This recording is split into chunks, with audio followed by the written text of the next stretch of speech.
Yo, what is going on, y'all? This is Jay Gron on the Jay Gron podcast. Yo, we have a dope individual who is very, very smart. Her name is Genesis Bazemore. So welcome, Genesis Bazemore, to the Jay Gron podcast. So, Thanks. how you feeling? I'm feeling good. Thanks for having me. I was Yeah, yeah. actually surprised when you asked, but I mean, like, I do another podcast, so. So, I'm glad you said that. So, tell the fans and the audience a little bit about yourself. Oh, so my name is Gensis Bazemore, and right now I'm going to school for psychology so that I can in the future do counseling. I have another podcast called Seal Podcast with my sister Faith, and basically we're just talking about the seal of God and the promises of God and things that can't be broken by His law on that podcast. And we have episodes come out every other Friday. That's Nice. just the gist right now. Oh, that's good. Yeah, so you already know she's in school. She's going to school for psychology. She also has a podcast of her own that I was actually on, which was really great. Okay. So I wanted to ask you what got you into what interests you into wanting to be a counselor. So actually, what made me want to be a counselor, it started from I really my own experience. So I was young and I was bullied a lot, and then I felt like I was always misunderstood, and I would try to express myself to certain people, but they just wouldn't get it. Like because I just had a different way of thinking than someone else, and because basically they wouldn't get it and it wasn't helping me the way that I needed, I had to go literally to Christ and I would be worshiping. And as I was worshiping, I was learning like I don't want if I could be able to help anyone else not go through the same thing I went through, like have a Yeah. person there for them that will really listen and try to really understand how they're feeling. I want to be that person for someone else. So that was just the start of me what made me want to go for counseling because I want to help other people mentally. So, like you said, you was bullied. You were misunderstood. Like, what were things that were misunderstood? What were you bullied about? So like well, I was bullied because I wasn't always the best in school.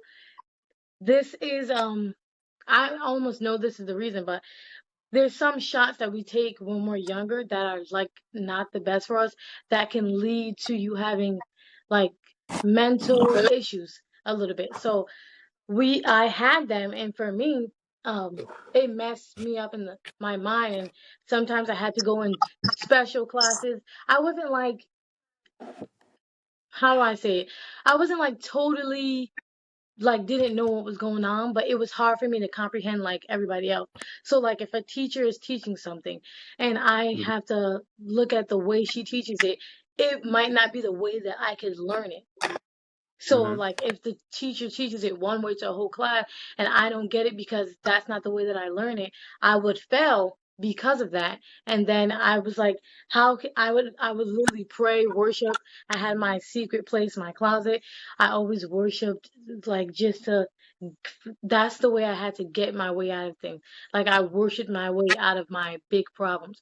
So I would go in there and I would just be like, what can I do? And he would show me the learning aspects that I needed in order to learn that so that I could pass. Because I always took school really seriously, but Mm-hmm. I just would try so hard and like still fell. And it's because like I needed to learn in a different way. And I also needed to pray. That was giving me strength to pray more to so that he can change my mindset from anything that was really messed up that I didn't know about. And that's one of the things that really helped. Wow, that's awesome. So, that's really good to know, like your backstory. And one thing I kept hearing you was you kept saying Christ, Christ, Christ. So, like, what? So you're a Christian, right? Oh yes, I believe in the Lord. Now, my parents are my dad is a pastor and my mom's the first lady. So the church that we have now used to be Kingdom Point of View, but now it's Kingdom Living Ministries. And a month after I was born, the ministry was built, I guess. That's how you would say it. But right after that, we started the church. So I'm like, God was Jesus Christ, Yahweh, he was always like right in my face. So I'm like, because the ways that I do learn, I would, though, even the way our brain process things is that we see stuff, we process it, and then we look at the results. So I would see, okay, I see my dad preaching, I see my mom worshiping, and for certain things that would happen in her life or his life, and then the results would be that they would end up free. So I was like, why don't I try this too? So I was just like, I would go, I always went in the closet. I would go in the closet, I would put on the worship music, and I would be like, help me be free, not help me to be better at this, help me understand, do all that. And then I would come out and I'm like, let that process, let that sit, wait. And then the next time I would go to school or something and they would like give a test and they were like, oh wow, the teacher would be like, oh, you actually did better on this one. And see, those things were like, I would get offended on. They're like, oh, you actually did better. Even though I know that I wasn't doing great, it's just like Mhm. saying that just would make me offended. So I was just like, I was also like really sensitive to everything. So I just always just kept praying to get better and then it all worked out to lead me where I am now to like take it seriously, to still keep going in school. And I'm like, I would never pick to go to school for like 8 years. Like that wouldn't be my choice because in the beginning I was always bad at it. So I wanted to get out of school as fast as possible. But the Lord, like, He just showed me the understanding, and He would, like, that's how the Lord works. Something that you may be falling short in the beginning, He'll use that for you, for your blessing in the future. So, like, I feel like, did that answer the question? Yeah, no, it definitely did. You know, your Christian faith, it seems very strong. So, like, how would you, since you said you're a counselor, is like, what kind of counseling are you getting into? What Christian counseling, like sort of that kind of base, like for what? Like, what is your geographic? What is your demographic, and why? So, I would want that. What I want to get into is definitely Christian counseling, but also I don't want it like I want to have my own facility. So like there's you go to a mental health place and then you're like, "Oh, it's might be owned by Dr. Genesis Bazemore." Like if I become a doctor and I'm like, so I would own that and then I would be like obviously lead counselor and then have counselors under me. So that's kind of where I want to go. And I wouldn't even just I want anyone to be able to come in and there's nothing wrong with saying something's Christian, but I just want it to be uh mental health place because sometimes when you put that people think they only can come in if they're Christian. We want to help people get there. And I'm like, they might not be there right at the moment. Now I'm obviously gonna make it clear that I believe in God, but it's not gonna be like Christian mental health center. It's gonna be what I want to call it is Warriors Mental Health Center. And Warriors means like fight is strong. So it's just like you come out with the victory and futuristic. I also want to have my own talk show called Victoria Today because my middle name is my name is Genesis Victoria Bazemore. So God was showing me that my name has purpose in it too. Genesis means beginning and Victoria means victory.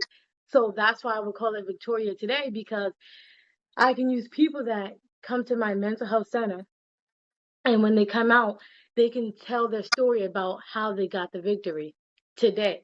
So it's just like that, and Victoria means victory. So that's kind of futuristic what I want to do.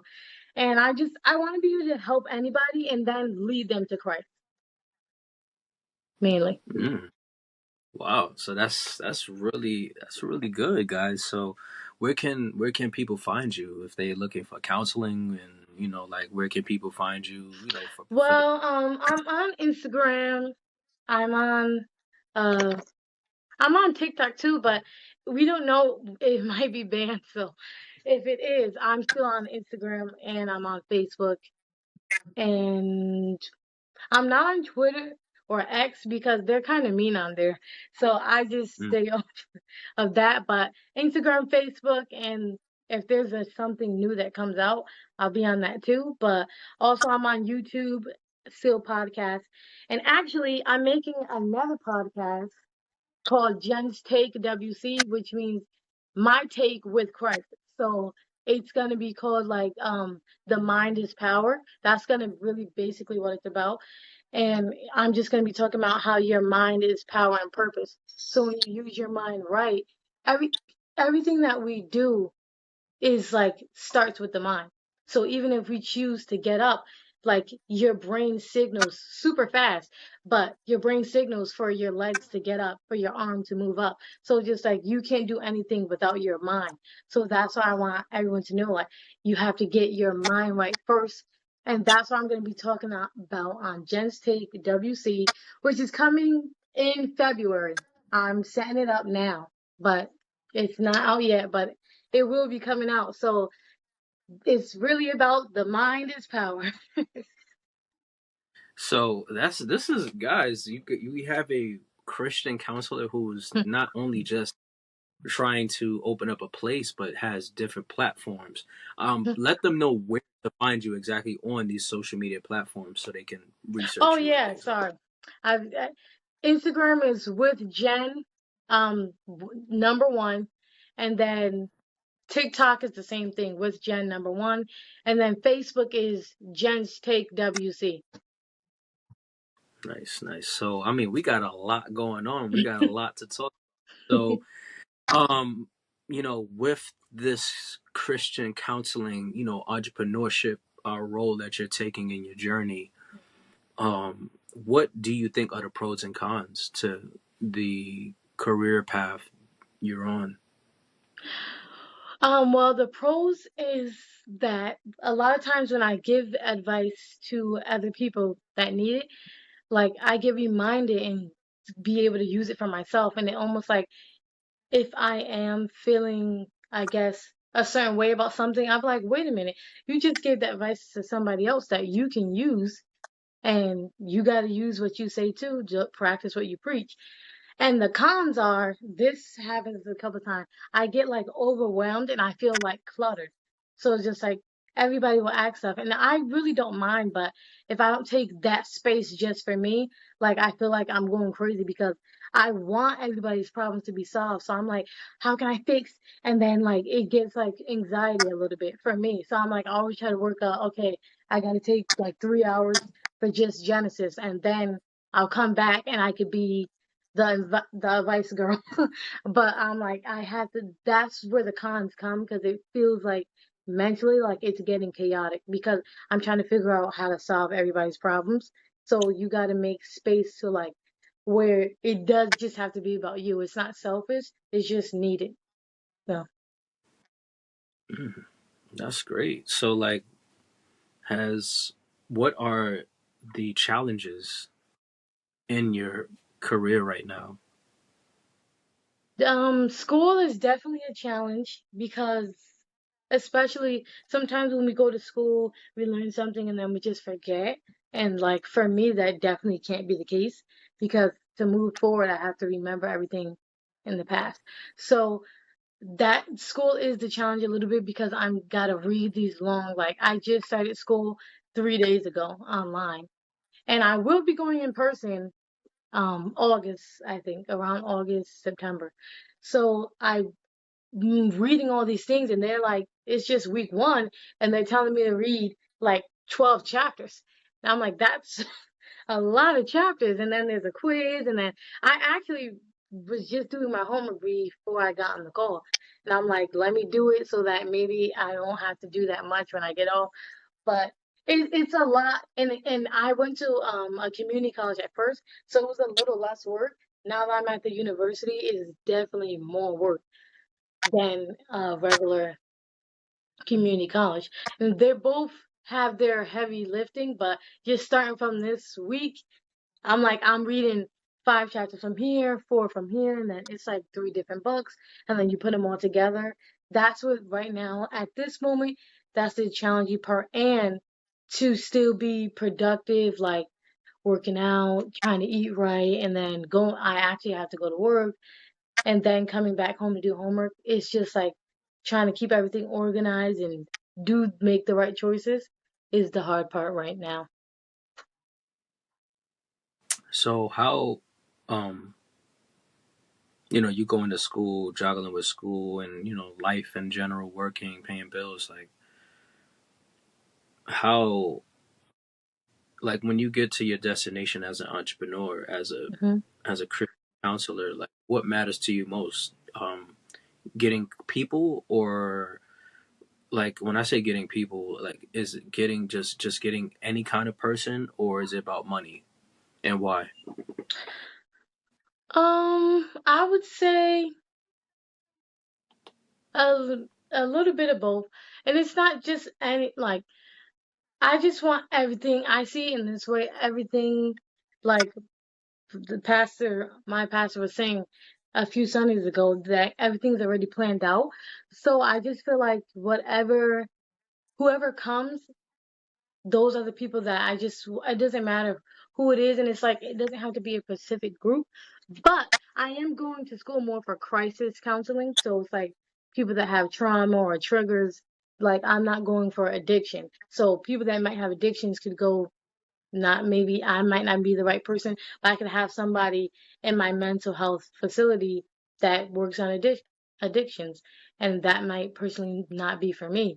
But I want everybody to get help. I just want people to be free and live the best possible life they can have and understand like true love, and that like it's okay sometimes, you know, that you're gonna not feel the best, but then it's also okay to understand that the world is full of pain and that pain is here and we can conquer it.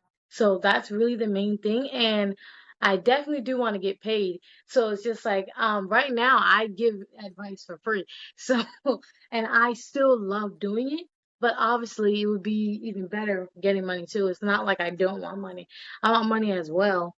But I'm willing to do whatever I can still, while I know that I keep bringing God in it, but it's just like I feel like He can't not be in it. I know that God's gonna have my back, so I know that I'm gonna be good, and I'm going to school for something. It's not just a waste of time. I'm already putting money in going into the school, so I just know. Well, it better. It's like, no, I'm kidding. It's gonna make me money out. So I'm like, I want the money. I also want to help people, but I'm not gonna be like way like money over people like crazy. It's just like, okay, give me my money, but also like, don't treat people wrong just for money. Like I'm still gonna be thinking about the people. So in the middle. Okay, all right. So I have another question. So like you being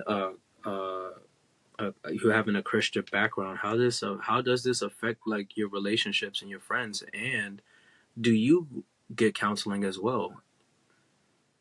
Um, Now I I open up more, but that's the thing with, and I hear this happens a lot, being a therapist or like a counselor, they're kind of like closed off, and then everybody else opening up to them, but they're being closed off. So I open up a little more, but it's because of like the friendships that I did have. I would be like when somebody says 10 toes, like I was 10 toes. So I would be like, even if you did something that was wrong to me and we're still willing to work it out, I'll still be like super loyal, loyal, loyal, loyal. But then people would like take advantage. And I'm like, I still, it's like love was still there, but it was just like, obviously, I have to exit myself out. I'm going to be nice to them and everything, but you don't leave yourself in situations intentionally for you to get hurt. So it's just like that's what I didn't want to do. But I was like, I'm gonna still love them from a distance. I see them, I'm gonna say hi, but we're not gonna be cool like we are anymore. And for me is that now I just work on honesty more. So it's just like someone says something I don't like, I just say it then. And if that means that the friendship could go, I used to cry about those things like, oh, I'm not gonna have any friends, but it's like you don't want anybody in your life that doesn't really want to be, but you also be like, if I did anything wrong, you also want to acknowledge that. So that's what I would literally do is acknowledge, okay, maybe I did something wrong here, and then I would express that, and then see that's where I'm say we we do actions, we process it, and then we see the result. I would do the action of showing, all right, let me be genuine and let me not be prideful. Just because they did this to me, now I'm gonna act a certain way. Like cut off the pride, and then I would go and be like say it, and then their response was just nasty, dirty. And I'm like, we were supposed to be best friends. But and then they always end up flying away, which actually made it a little bit better for me because I didn't have to see them anymore. But I was just like, they would just move. So I'm like, and then when they would move, they would act like, oh, they didn't even know me. I'm the only one texting them. So I had to know like when to cut it off.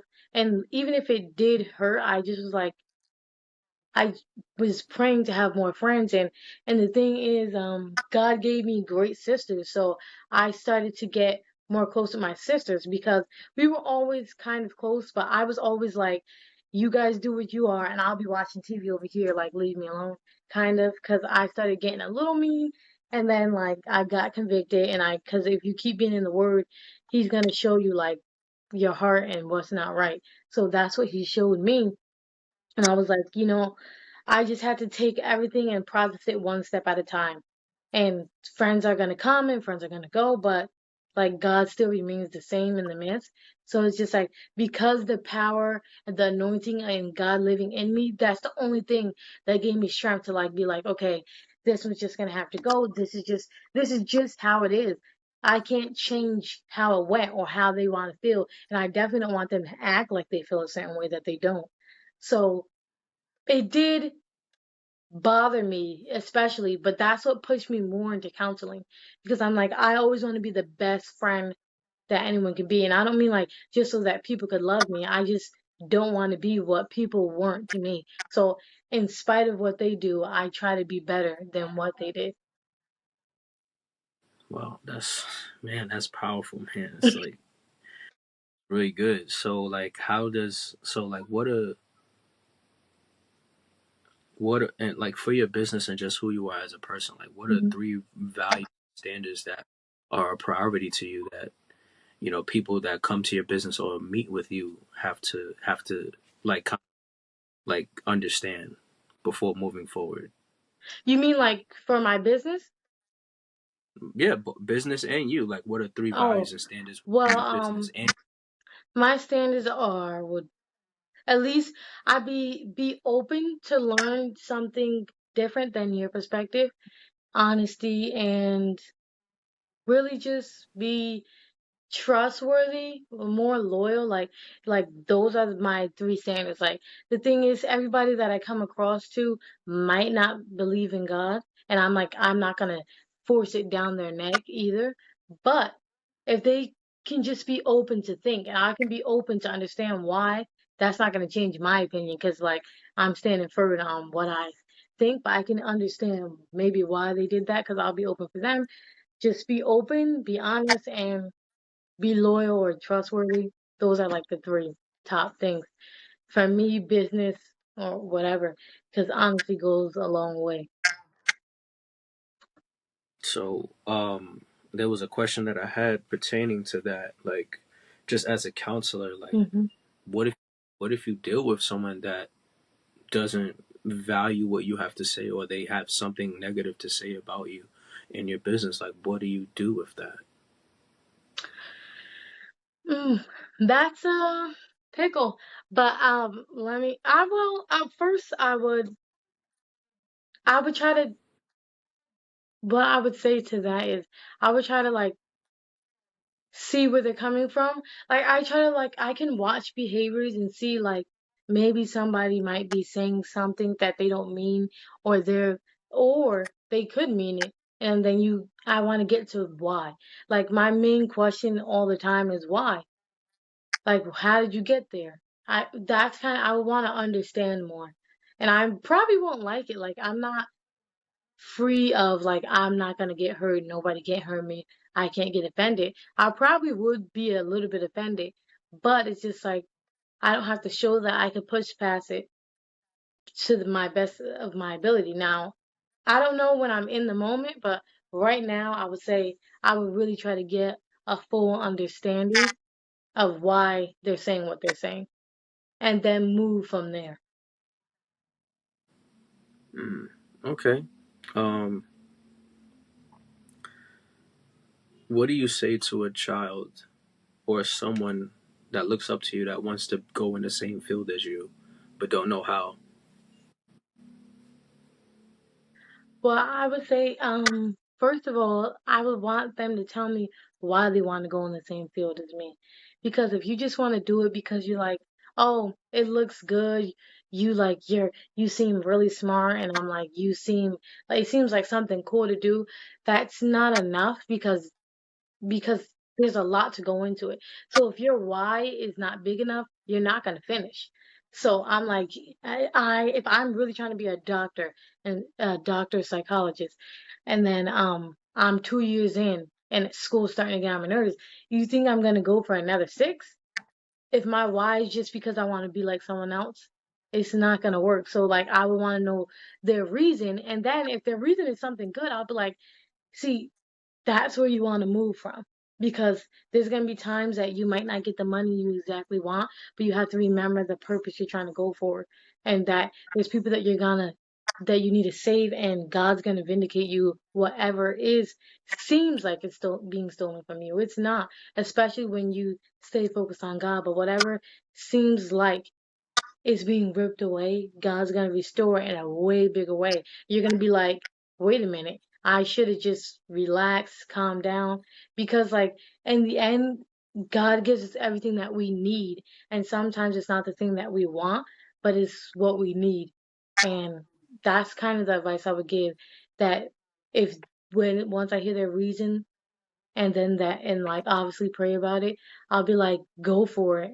Like it's something I feel like is worth it, because I only could really know to the how deep in God, how deep I really felt, and that's really my big why. It's like, because if you felt a certain way, then I was like, you know what, like you felt like people are always brushing you off the shoulder and like not treating you in the best way. I'm like, and you feel like you can't express that, I feel like that doesn't help you in a lot of ways when you can't express how you feel. So that's why I'm like, I couldn't do that. So I want you to be able to do that. I want your fiance to be able to do that. I want my sisters to be able to do that. So I want the people I care about and people I don't even know. Like, I care how they feel too. I'll watch a video and start crying and I don't even know the person. So I just really feel for people to just be better and not to always be hurt, because we're going to get hurt. But it's like, I want people to be able to know how to work through it and not just use me. I could be like, that's why I say my name, Genesis, is the beginning. I just want to start someone out and then they work the rest of the steps for their life. That's like my main goal. Well, all right. So I mean, I gotta pop the question.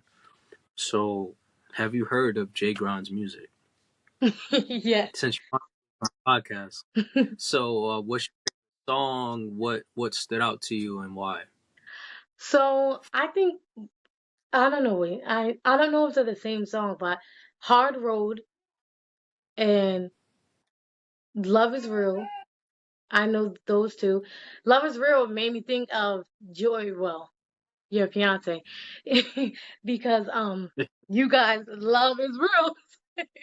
Yeah. No, but you guys are like obviously getting married soon, and you said something like in there, vows and promises so my queen don't break, something like that.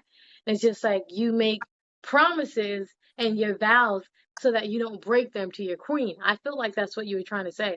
So just like that's really cool, because you obviously weren't with her when you made that song, but to have that standard be like that, when I make a promise and a vow, I'm not going to break it to her, that shows like kind of what kind of your character and who, like, what kind of guy you want to be. And you performed hard roles, I think, at one of the church events. So, but I'm trying to remember what lyric you said that was like, oh, that was a bar. I think it was, oh, God, I need you. How did you say it? God, I need you, and something. Uh, this road is tough. Had enough. My heart done died. God, I need your help. A long time. My heart done cried. Yeah, that part. So I was just like, Yeah. you're saying your heart done cried, your heart done died. Like I understand it's like almost like when God makes us a new creation, it's like whatever we were like before, it dies and then it becomes new. And I'm like, all that pain he tries to fix and restore us of anything that was felt like it was lost. And that's that line, God, I need you, my heart done died, my heart done cried. So because our heart is like the biggest aspect of sometimes why we move certain ways we move, because our heart connects our mind and we're like, they did this, so now you strategically planning something to do something back or to stay away or how you might treat them. But because you're like, you know what, it's like your heart dying is like a restart. That's how I was seeing it. So, I mean, those are the main two songs that I heard and that I really like. But I gotta Nice, listen to nice. more Jay Grime. All right. So, what is what is something you want to say to the people? And shout out your social medias again, and then we're gonna have a little closing. Okay, so the last thing I would say is that Jen's Take WC is coming in February. So on my Instagram with Gen1, I will be posting the coming soon with the date and soon. And also Facebook is Jen's Take WC. And I said Instagram is with Gen 1. And then TikTok is also with Gen 1. So you guys can follow me on those. And also, I have the Seal podcast. How could I forget? The Seal podcast with my sister, Faith Hills. And you can literally just look up on YouTube Seal podcast and maybe you can subscribe. And if you don't want to, maybe just listen to a video and then maybe you might want to subscribe. But that's all about me. So. That's great. So before we close out, and I know I said this, so you have so many platforms hmm um about just your Christian background, your belief, and just really giving people, excuse me, an outlet and just a voice of inspiration. And I definitely want to say I commend that. I'm actually honored to be on your sale podcast as well, y'all. So I'm gonna be posting that on here. So guys, check it out. So you already know I first of all, it's an honor for you to be on my podcast, and I want to say you already know. Welcome to the J Gron podcast from the BX Show. We out. Peace. Yeah.